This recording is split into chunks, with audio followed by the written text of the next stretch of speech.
this is the place. We're here to find Greater Lord Rukkhadevata, right? But the one standing over there is... Is that me? She looks exactly like me. Are you Greater Lord Rukkhadevata? Yes, that's me. Are you surprised by my appearance? Irminsul and the surrounding lands have been reproduced here as they were years ago. But this is just a realm of consciousness. We are manifestations of the same nature. Hence why we would appear exactly the same. We're of the same nature. Why? Because you are me, and I am you. You are me in the new samsara. The new samsara? As Greater Lord Rukkhadevata, I'm the avatar of Irminsul. And you are the purest branch snapped from Irminsul. Imagine it this way. Even if a tree dies, its branches will eventually take root and grow, continuing the tree's life in another form. I'm merely the remaining consciousness of Greater Lord Rukkhadevata. The real me has presumably died a long time ago.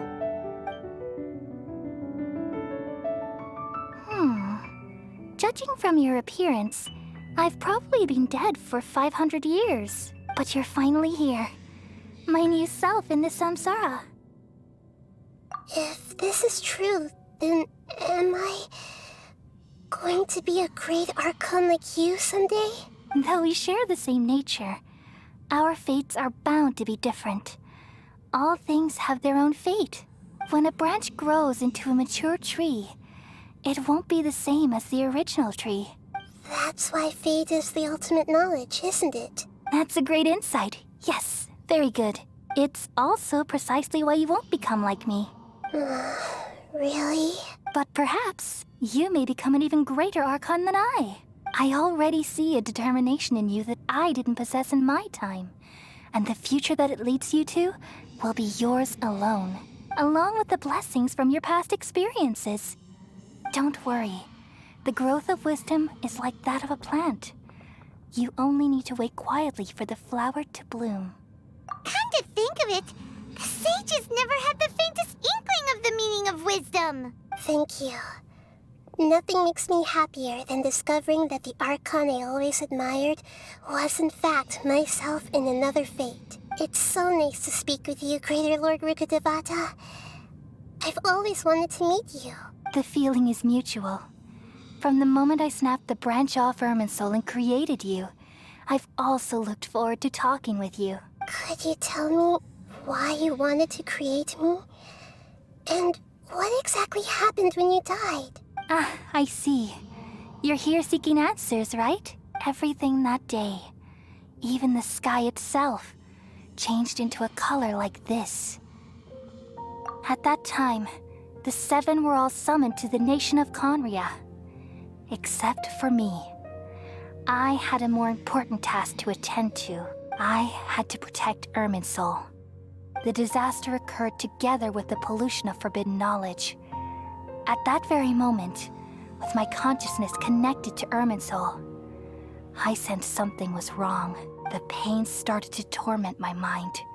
By the time I reached Irminsul, it was already displaying signs of corruption. Had I not repelled the pollution of forbidden knowledge with King Deshret thousands of years ago, I might have felt even more hopeless and lost. So what exactly is forbidden knowledge? It's a kind of knowledge that doesn't belong to this world, and a form of truth that can't be understood. It came from the very bottom of the abyss. Even I could never understand it. The world is constantly rejecting it, leading to all kinds of bad phenomena. If we allow forbidden knowledge to pollute Irminsul, I'm afraid the entirety of Teyvat could fall apart. So, there's knowledge that even the God of wisdom can't understand? At that time, I knew I couldn't repel the forbidden knowledge with my strength alone, which is why I created a device that compiled human wisdom and named it the Akasha. It's truly the world's most amazing invention. Thank you. For a long time, I thought dreams were the fruit of human wisdom. Though it was selfish to do so, I borrowed people's dreams using the Akasha. Then I compiled their wisdom and all of my own power. Well, did it work? Thanks to the wisdom of the people of Sumeru, almost all the forbidden knowledge was cleared from Irminsul. But things didn't go as smoothly as I thought. I had a terrible headache, which gave me an uneasy feeling. And then I remembered that my consciousness was also connected with Irminsul. It brought me knowledge and wisdom, but vile corruption as well.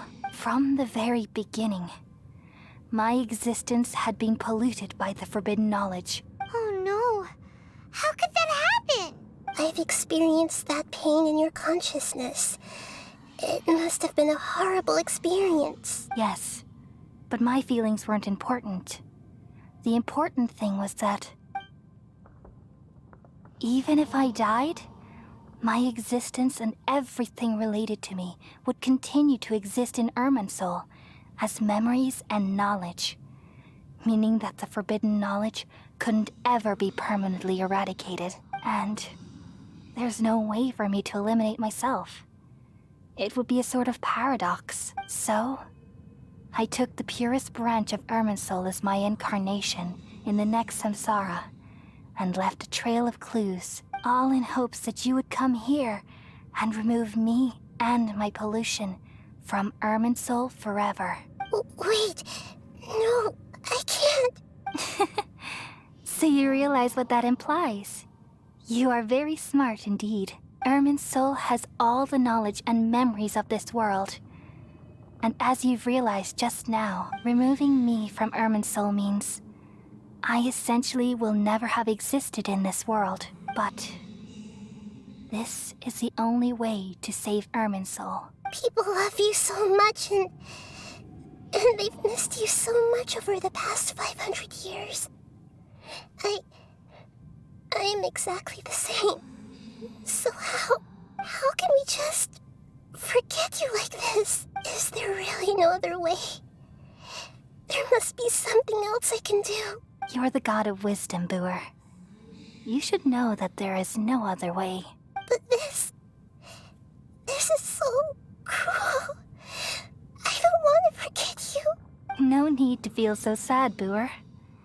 As someone who delights in wisdom, you should feel joy at finally finding the answer. These are the words in their entirety.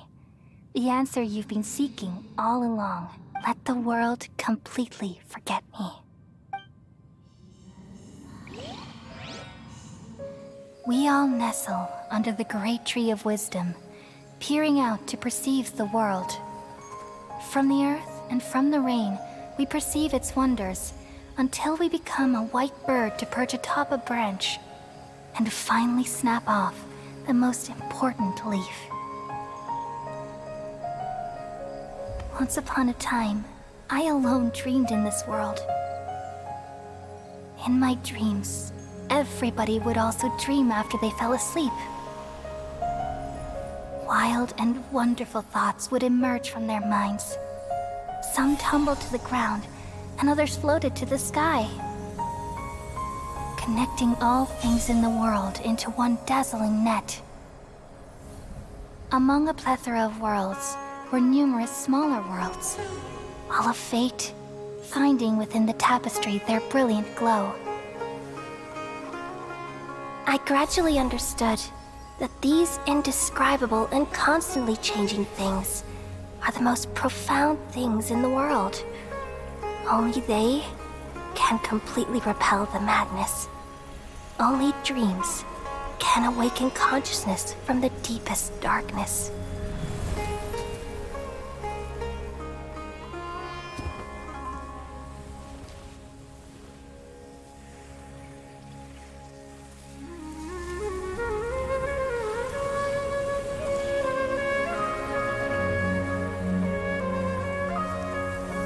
I'm the one who posed this question, yet also the one who sought a solution.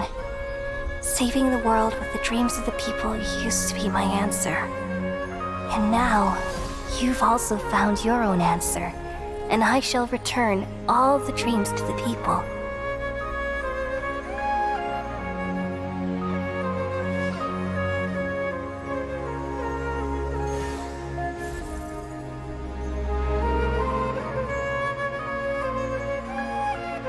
Goodbye, people of Sumeru. May you be blessed tonight with the sweetest of dreams.